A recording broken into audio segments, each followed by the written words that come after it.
Microscope कांच की प्लेटों से प्रकाश गुजरने के क्वांटम कारण क्वांटम कॉजेज इन हिंदी। 1. प्रकाश का क्वांटम स्वरूप फोटॉन। क्वांटम भौतिकी में प्रकाश सिर्फ लहर वेव नहीं होता, बल्कि यह फोटॉन्स से बना होता है। हर फोटॉन एक ऊर्जा का कण होता है, जिसकी ऊर्जा होती है E = h न्यू। 2. फोटॉनों का कांच के परमाणुओं से संपर्क। जब प्रकाश कांच में प्रवेश करता है, फोटॉन किसी इलेक्ट्रॉन या परमाणु द्वारा अस्थायी रूप से अवशोषित अब्जॉर्ब किया जाता है। फिर वह फिर से उत्सर्जित री-एमिट किया जाता है उसी दिशा में। ये प्रक्रिया बार बार होती है, जिससे ऐसा प्रतीत होता है कि प्रकाश धीमा हो गया है। वास्तव में फोटॉन की गति नहीं घटती, ये बस परमाणुओं के साथ इंटरेक्शन की वजह से समय लेता है। 3. क्वांटम पथ और फेयनमैन का सिद्धांत। रिचर्ड फेयनमैन के अनुसार क्वांटम इलेक्ट्रोडायनामिक्स QED में एक फोटॉन के पास कई संभावित रास्ते होते हैं।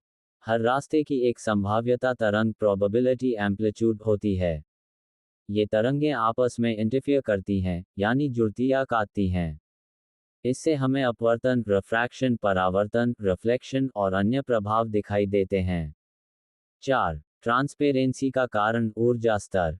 कांच पारदर्शी ट्रांसपेरेंट होता है क्योंकि उसके परमाणुओं के ऊर्जा स्तर ऐसे होते हैं कि दृश्य प्रकाश विजिबल लाइट के फोटॉनों को अवशोषित नहीं करते।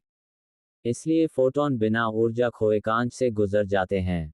5. इंटरफेरेंस और सुपरपोजिशन। जब प्रकाश विशेषकर लेजर कांच की दो या अधिक प्लेटों पर गिरता है, फोटॉनों के अलग अलग रास्तों की तरंगें आपस में कंस्ट्रक्टिव सहज या डिस्ट्रक्टिव विनाशकारी इंटरफेरेंस करती हैं।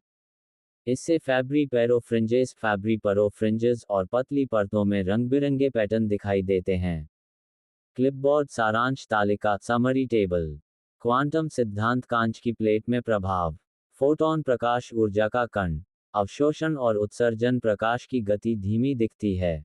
फेयनमैन पथ जोड़ अपवर्तन परावर्तन की व्याख्या। ऊर्जा स्तर बैंड गैप पारदर्शिता कोई अवशोषण नहीं। क्वांटम इंटरफेरेंस रंग